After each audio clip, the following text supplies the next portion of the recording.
कुदरत के कहर की वजह से हिमाचल प्रदेश त्रस्त है। पिछले महीनों में फ्लड्स और लैंडस्लाइड से करीब 350 से अधिक लोगों की जान जा चुकी है। अभी 40 लोग लापता हैं। About 331 people have also been injured so far due to disaster. अकेले हिमाचल में लगभग 2216 घर पूरी तरह तबाह हो गए हैं, जबकि 9819 मकानों को भारी नुकसान पहुंचा है। हिमाचल में हुए भारी नुकसान के बाद तरह तरह की बातें की जा रही हैं। कहा जा रहा है कि अनप्लान्ड डेवलपमेंट की वजह से पहाड़ दरक रहे हैं। पहाड़ों के दरकने के कारण लैंडस्लाइड जैसी घटनाएं हो रही हैं। पूरी व्यवस्था के सामने एक सवाल खड़ा हो गया है कि क्या दरकते पहाड़ों के लिए सिर्फ नेचर रिस्पॉन्सिबल है या आदमी द्वारा पहाड़ों पर हो रहा इंडिस्क्रिमिनेट अनप्लान्ड डेवलपमेंट भी रिस्पॉन्सिबल है।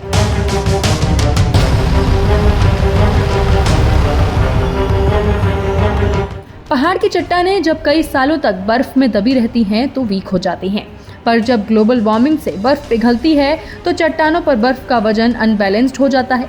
अनबैलेंस्ड चट्टानों की वजह से पहाड़ टूटकर अलग हो जाते हैं। इसके अलावा पहाड़ी इलाकों में हवाएं भी बहुत तेज चलती हैं। बहुत तेज हवाओं की वजह से चट्टान आपस में टकरा जाती हैं। चट्टानों के टकराहट से पहाड़ धीरे धीरे कमजोर हो जाते हैं और टूटने लगते हैं। पहाड़ों के टूटने की एक बड़ी वजह अर्थक्वेक भी है। बताया जा रहा है कि हिमालय पर्वत की ऊंचाई लगातार बढ़ रही है और नॉर्थ इंडिया के हिल एरियाज में लगातार अर्थक्वेक की घटना सामने आ रही है, due to which the rocks of the mountains have started cracking.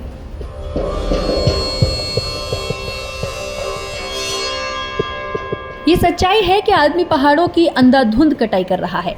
चाओटिक development और बिना मानकों के पहाड़ों पर घर बनाए जा रहे हैं। पहाड़ की कैपेसिटी से अधिक होटलों की बड़ी बड़ी बिल्डिंग बना दी गई हैं। नदियों के किनारे घर बना दिए गए हैं। प्रकृति भी शायद इन्हीं कारणों की वजह से हमलावर है। अगर सिर्फ एक साल की बात करें तो हिमाचल में हर तरफ से सिर्फ तबाही और जल प्रलय की ही तस्वीरें दिखी हैं। There have been continuous reports of landslides from the mountains. पर अगर पहाड़ों पर विकास नहीं किया गया तो वहाँ का जीवन जटिल ही बना रह जाएगा। पहाड़ी जिंदगी को आसान करने के लिए विकास करना बहुत ज़रूरी हो गया है। पहाड़ी लोग भी एजुकेशन, हेल्थ, बिजली, पानी, सड़क के उतने ही हकदार हैं जितने कि मैदानी लोग। साथ ही ये बात भी लॉजिकल है कि नेचुरल कैलेमिटी में इंसान कुछ नहीं कर सकता और पहाड़ों पर आपदा आज से नहीं सदियों से है। अगर पहाड़ों पर होने वाले विकास की वजह से हादसे हो रहे हैं तो मैदानी जगहों में होने वाले नेचुरल डिजास्टर्स के लिए कौन रिस्पॉन्सिबल होगा?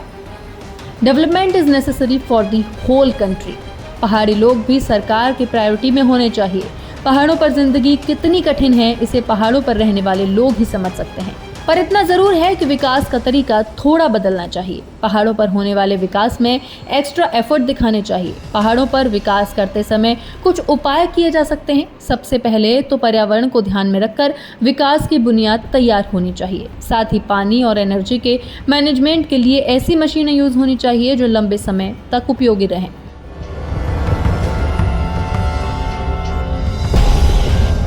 दरअसल विकास के नाम पर ढकोसला नहीं होना चाहिए। बारिश से हिमाचल की सड़कों ने विकास का सारा पोल खोल दिया है। जो दो मुख्य सड़कें अफेक्टेड हुई हैं उनमें पहली है चंडीगढ़ शिमला 4 लेन और दूसरी है चंडीगढ़ मनाली 4 लेन। इन सड़कों से सरकार को सबक लेना चाहिए कि काम चलाऊ काम से हालात और बिगड़ जाएंगे। दूसरी चीज, शिमला जैसे पहाड़ी कस्बे की जमीनें नहीं बेचनी चाहिए। पहले सरकार और भूमाफिया मिलकर जमीन बेच देते हैं, फिर इन जमीनों पर होटल और मकान धड़ल्ले से बनने लगते हैं, जिनकी वजह से कच्चे पहाड़ सेटल हो जाने का नाम नहीं ले रहे और भर भरा कर ढह जा रहे हैं। Bureau report, Bharat Shri.